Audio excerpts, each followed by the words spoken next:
Hæ. Mig langar að gera hérna stutt myndband sem fjallar tveggja riddara tafl í ítalska leiknum. Byrjum á fyrstum leikjunum. E4, E5, riddari F3, riddari C6, biskup C4 og riddari F6. Og í þessari stöðu leikur hvítur riddari G5. Við sjáum núna að hvítur er byrjað að setja pressu hér á F7. Við þurfum einhvern veginn að stöðva þessa pressu. Ein leið sem við höfum í þessari stöðu, og eiginlega eina leiðin, er að loka þessa línu á biskupnum og við gerum það einfaldlega með að leika D5. Núna er ekki lengur þessi pressa á F7 og hvítur drepur með peði og við fyrstu sýn, þegar við erum að sjá þessa stöðu, þá liggur beinast við að drepa einfaldlega með baka með riddara.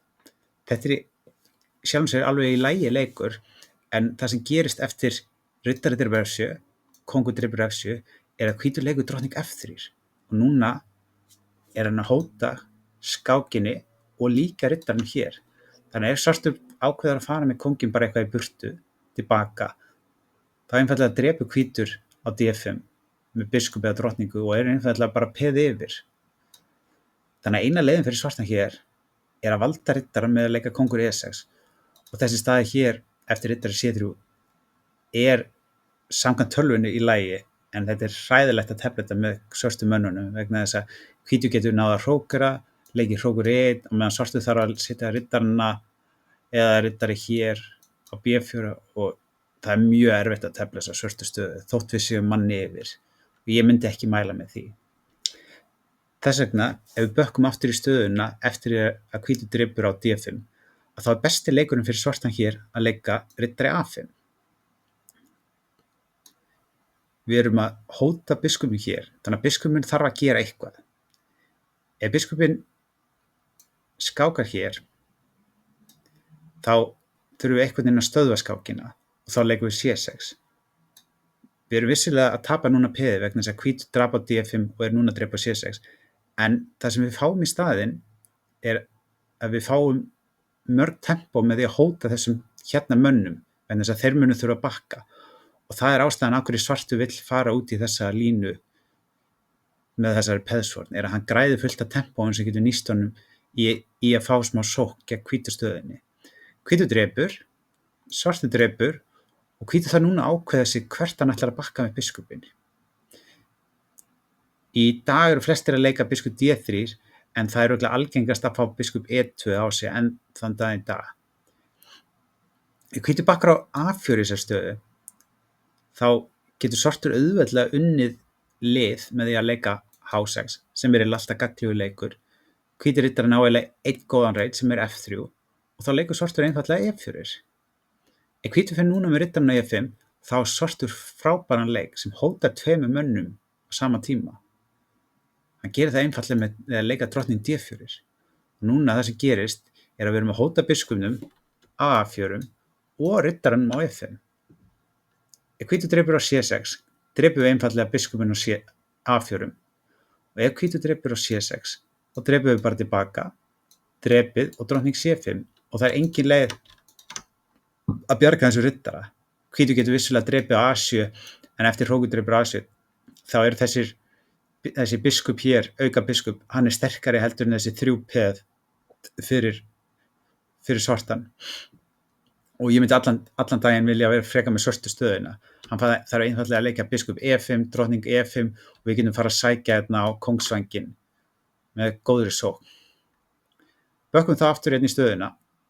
Eins og ég sagði, það eru þessi 3 leikir sem eru algengastir. Það er eða 2, biskup að bakka með hann á D3 eða bakka hann á E2.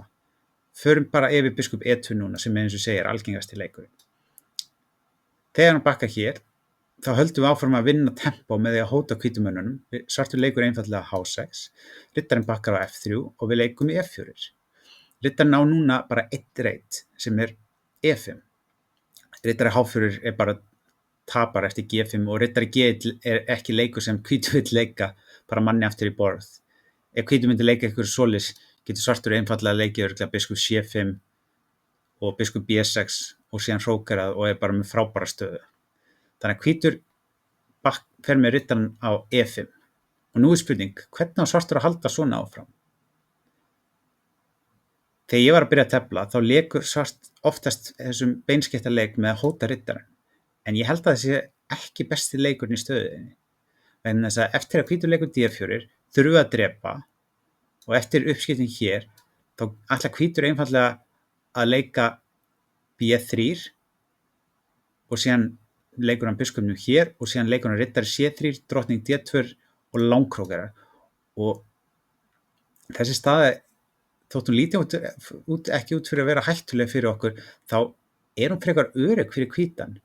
B3 peði hér, valdar C4-reitin, þannig að þessi riddari hérna á A6, A5 gerir ekki mikið og hvítur einfaldlega peði yfir núna, þannig að þetta ekkert endilega það auðvelt fyrir svartan að búa til eitthvað spil í þessari stöðu. Þannig að það sem svartur fattaði fyrir einhverjum árum síðan að hann byrjar að leika biskup C5 í þessari stöðu hér. Og núna sjáum við að það hótun. Svartur hótar að leika drottning D4 og hótar máti á F2 eða riddaranum E5. Og hvítur þarf þess vegna einhvern veginn að svara því. Ef hann til dæmis hrókar í þessari stöðu, þá getur svartur leikið drottning D4 og eftir riddari G4 þá kemur einhver, mér minnir að sé hægt að leika H5 og riddari G4 sem dæmi í þessari stöðu og svartur fær mikla sóknarsensa í þessari stöðu.